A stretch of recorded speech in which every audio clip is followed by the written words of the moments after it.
Hello les amis, bah, j'espère que vous êtes en grande forme, vous, hein. Parce que moi le problème c'est que colonne vertébrale joue des sales coups. Alors je dois passer un IRM, donc je verrai bien s'il n'y a pas trop de dégâts, j'espère. Bon, le souci c'est que pour démonter la boîte, reposer la boîte, redémonter la boîte, remonter la boîte, j'étais par terre, j'ai pas, on va dire, de pont comme un professionnel. Donc j'avais surélevé le tracteur avec la grue de levage, mais c'est pas le top. Donc moi je reviens un peu sur l'histoire du truc là. Parce que je me suis pris, on va dire, un peu trop dans les moustaches. Donc là je viens de remonter le siège. Parce que bon je l'avais démonté. Parce que là on peut voir il y a des vis. Donc j'ai tout remonté, mais par contre j'ai mis de la graisse aux vis. Parce que c'était tellement rouillé. Donc là c'est pareil, assez aux 4 vis, 4 boulons qui tiennent, surtout ces deux-là. J'ai mis de la graisse cuivrée, donc comme ça c'est fait.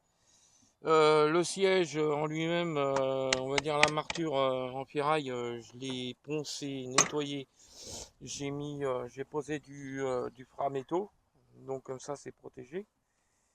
Donc le propriétaire il fera ce qu'il voudra après, moi c'est pas mon problème. Donc là il m'a demandé, on va dire un peu gentiment, mais on va dire je pense qu'il doit être pas content. Parce que le problème, c'est que le moteur il démarre, mais le moteur démarre, mais bon, voilà quoi. Ah, là par contre, je viens de m'apercevoir que nous avons. Ouais, d'accord. Je sais d'où que ça vient, mais bon, moi j'y touche plus. Alors, voilà. Ça, c'est pas de l'essence. Ça, c'est de l'huile. Parce que moi, j'ai regardé au niveau d'huile. Et le niveau d'huile a baissé. Et comme on voit, comme on a du mal à voir avec cette jauge à huile, parce que, on va dire, ils l'ont fait en chrome. Donc si j'y suis, je pose seulement le bouchon. Je suis, je suis à peu près là, au niveau de mon ongle. Donc, moi personnellement, le moteur, il y a un problème. Donc ce moteur-là a un problème.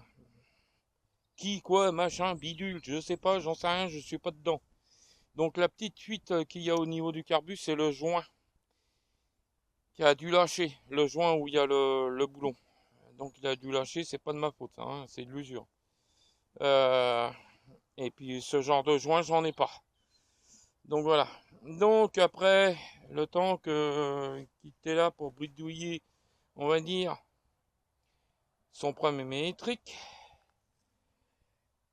la pièce qui vient ici pour recevoir la grille de ventilation, il l'a emmené, il l'a enlevé, il l'a emmené. De toute façon, je peux le savoir parce que j'ai mes caméras de surveillance. Donc voilà. Donc faut pas trop qu'on me pousse. Donc voilà. Donc là, j'avais commencé à réparer le déflecteur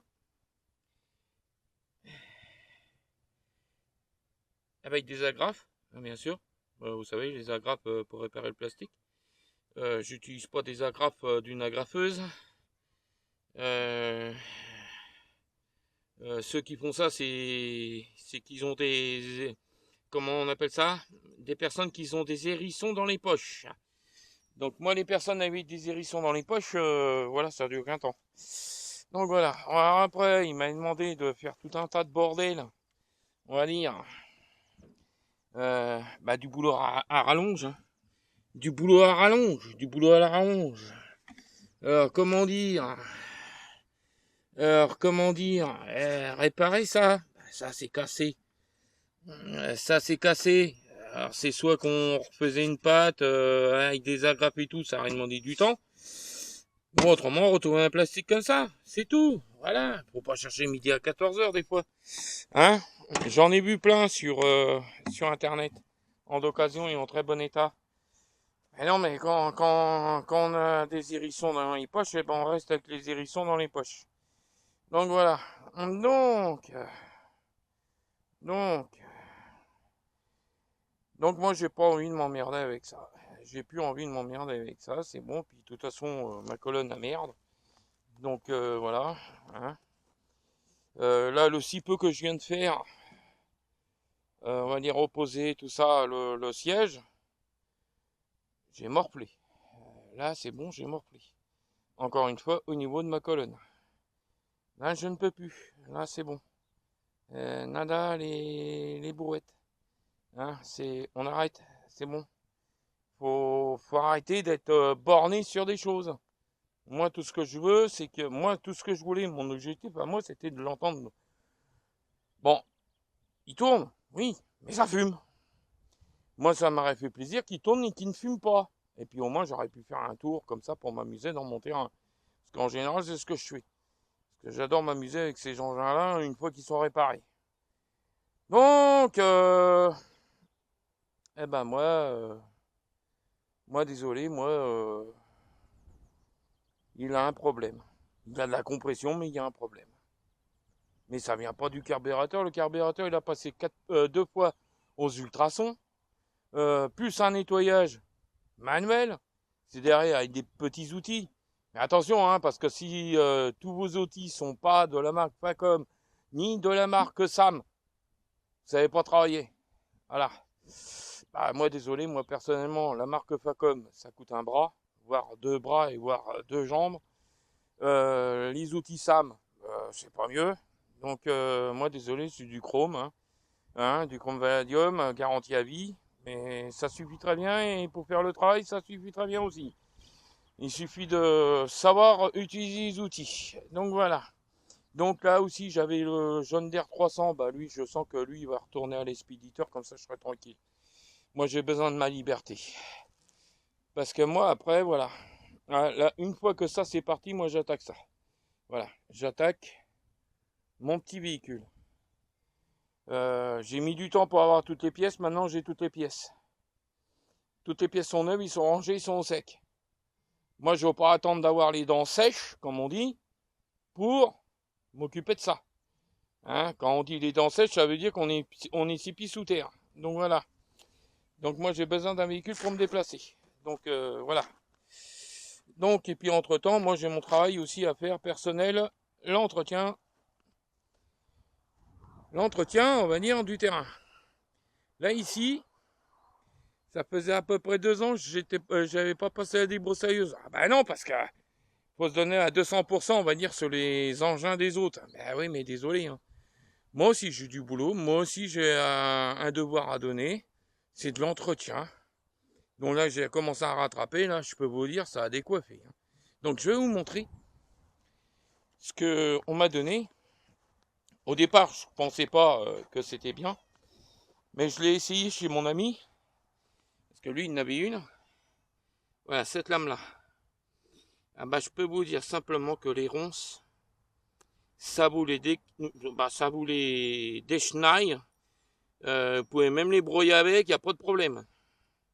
Ça marche du tonnerre. Même l'herbe, vous pouvez. Parce que moi, j'ai essayé dans l'herbe, c'est pareil, ça fonctionne bien. Bon, il faut être un peu patient, parce que dans l'herbe, il faut être un peu patient, parce que ça met un peu plus de temps. Mais par contre, dans les ronces, c'est top moumoute. Je sais pas s'il y en a partout de ces magasins-là, on appelle ça les magasins proxy, un truc comme ça. Et c'est vendu dans les 9,90 €, un truc comme ça, la lame. Donc moi, ce qui me manquait pour l'installer, voilà, il me manquait ça parce que je sais pas où j'ai foutu mon bordel. J'en ai une, mais je savais pas où je l'ai foutu. Donc je l'ai recommandé, une fois que je l'ai reçu, j'ai tout viré. J'ai tout changé, j'ai enlevé la bobine de fil, j'ai mis ça. Et on va dire en 28 minutes, je dis bien, en 28 minutes, j'avais déjà, on va dire, pas mal, on va dire, débroussaillé. Et sans peiner, on va dire, sans fatiguer, sans se... Voilà. Juste à maintenir avec le harnais la machine, et puis basta, on y va. Et gentiment, sans se presser. Eh ben, moi, je peux vous dire, c'est du tonnerre. C'est du tonnerre, parce que voilà, moi, par contre, là, j'ai tout foutu en l'air. Hein. Là, on va dire, en ronce, voilà comment que c'est maintenant. C'est en train de griller, machin, bidule. Voilà. Donc, ce que je vais faire, moi, je vais prendre un râteau après. Je vais mettre ça en tâche, je vais mettre ça dans un endroit que ça gêne personne. Ça va se transformer en compost, truc comme ça. Et ça serait très bien pour les petites bêtes qui sont dehors, pour se faire des petits nids, des petits trucs comme ça. Donc voilà. Mais là, franchement, de revoir, on va dire, le grillage de ce bout, ouais, c'est... Voilà. Donc ce qui me reste, c'est ça. Ça. Il me reste ça. Et il me reste, on va dire, à l'arrière. À l'arrière. Il me reste à l'arrière, bien sûr. Qu'on voit toutes les ronces. J'avais un fil à linge, il est enterré dans les ronces. Donc quand je vais passer là-dedans, ça va être ratiboisé. Donc je vais faire de mon côté, je vais faire de l'autre côté. Comme ça sera fait. Et après, je vais essayer de trouver quelque chose pour éliminer ça. Parce que ça commence à me bouffer. Donc voilà. Donc voilà les petites news. Bah écoutez. Moi sur ce, je vais vous laisser sur ce désastre. Et je vous dis à bientôt sur ma chaîne YouTube avec de nouvelles aventures, bien sûr. Parce que la nouvelle aventure, ça va être elle. Une bélier VX 550. Elle est 91. J'ai retrouvé j'ai trouvé toutes les pièces neuves. Organes, vitaux, machin, bidule, tout ce qu'on peut. Les pare-chocs avant arrière, je les ai changés parce que je voulais un certain style. Donc j'ai retrouvé sur une autre gamme, mais de la même version. Donc dès que j'ai 5 minutes, je vais les sortir, je vais les présenter et je vous ferai une vidéo pour voir, pour vous montrer ce que ça donne. Après, je voulais trouver des phares, mais bon. Donc les phares qui sont là-dessus, des clignotants, c'est des et feux rouges, c'est de la Clio phase 1. Donc voilà. Pas comme certains qui me disaient des phares de mobilette. Ça, c'est dépassé tout ça. Hein. Bon, prochaine vidéo, je vous montrerai le moteur. Le moteur, tout ce qui est mécanique. Et un peu l'intérieur. L'intérieur est tout à refaire. L'extérieur, bah pareil. J'ai la peinture et tout. Je vous montrerai dans une prochaine vidéo. Allez, n'oubliez pas de lâcher un pouce. Et je vous dis à bientôt.